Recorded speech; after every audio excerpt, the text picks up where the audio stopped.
Halo semuanya, sebelumnya Assalamualaikum warahmatullahi wabarakatuh. Perkenalkan, nama saya Untari Wulan Hidastuti.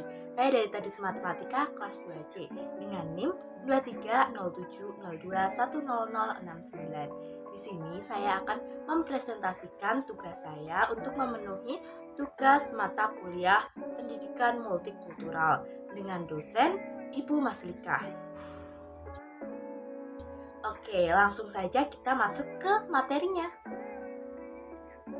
Yang pertama, kita harus tahu dulu nih, apa sih pengertian dari pendidikan multikultural? Jadi, pendidikan multikultural itu suatu pendidikan yang membantu kita untuk memahami adanya budaya di sekeliling kita. Jadi, di Indonesia ini ada berbagai banyak budaya dan kita harus saling menghargainya.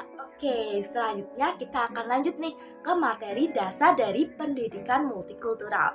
Nah, dasar yang pertama yaitu meningkatkan kesadaran pentingnya keberagaman. Nih, jadi keberagaman di Indonesia itu ada banyak sekali.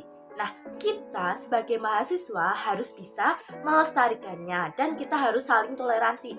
Sama mahasiswa pastinya memiliki budaya yang berbeda karena kita berasal dari daerah yang berbeda-beda. Maka dari itu kita harus meningkatkan nih rasa solidaritas kita, rasa toleransi kita.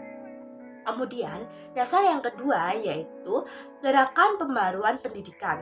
Yang kita lihat saat ini, pendidikan di Indonesia semakin maju. Nah, di era pendidikan ini, pendidikan akan semakin terbarukan dan akan muncul budaya-budaya baru dan akan muncul ilmu-ilmu baru. Nah, jadi kita harus menyikapinya dengan baik. Kemudian dasar yang ketiga yaitu proses pendidikan yang dilakukan secara terus-menerus. Seperti halnya yang saya katakan di poin nomor 2 tadi bahwa pendidikan di Indonesia ini terus-menerus akan mengalami kemajuan. Nah, kita sebagai mahasiswa harus bisa mengikuti kemajuan zaman ini. Nah, kita harus terus belajar dan memahami segala konsep tentang budaya yang berbeda dan menganalisisnya. Tujuan dari pendidikan multikulturalisme. Nah, tujuan dari pendidikan multikulturalisme ini ada 5 loh. Yang pertama, yaitu meningkatkan literasi etis budaya.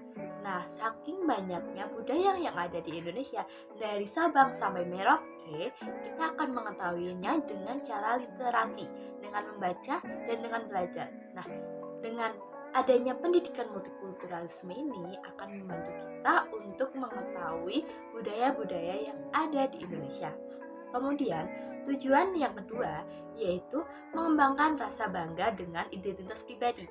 Contohnya, saya sebagai orang asli Jawa, saya akan menghargai kebudayaan yang ada seperti pagelaran wayang kulit. Nah, itu kan identik banget dengan budaya Jawa. Nah, saya akan menghargainya dan saya akan bersyukur dengan adanya kebudayaan itu. Kemudian, tujuan yang ketiga yaitu mengembangkan sikap menghargai. Nah, tadi kan sudah saya jelaskan bahwa ada banyak sekali budaya-budaya yang ada di Indonesia. Nah, dengan pendidikan multikulturalisme ini akan membimbing kita untuk bersikap menghargai terhadap budaya-budaya tersebut. Kemudian tujuan yang keempat yaitu menggapai keterampilan komunikasi lintas budaya. Nah, pendidikan multikulturalisme ini menjembatani kita untuk bisa berkomunikasi antar lintas budaya. Kita bisa menghargai, kita bisa tahu, kita bisa dan segalanya. Pokoknya dengan pendidikan multikulturalisme ini kita akan mengerti bagaimana budaya lain, bagaimana etis lain seperti itu.